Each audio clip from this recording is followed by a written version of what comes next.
What's up, guys? BBC JP here. I don't know if you can see it,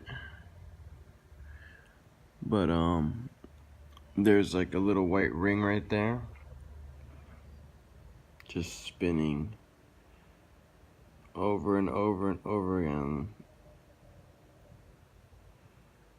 This is the iPhone 10, brand new iPhone 10. We're gonna show you how to fix this. Alright, so what I did was easy.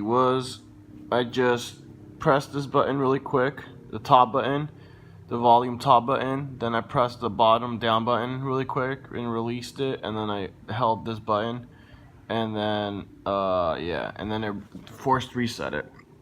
Alright guys, so if you're having that freezing button, if you have that like spinning little white wheel in the middle and it won't unlock it, then you just press the top volume button, then you press the the bottom down volume button, and then you just hold on to the right button. Just hold it down until you see an Apple logo, and then you're good. Okay guys? Alright, don't forget to subscribe, like, and share. And please subscribe. Hit that subscribe button. Alright, later.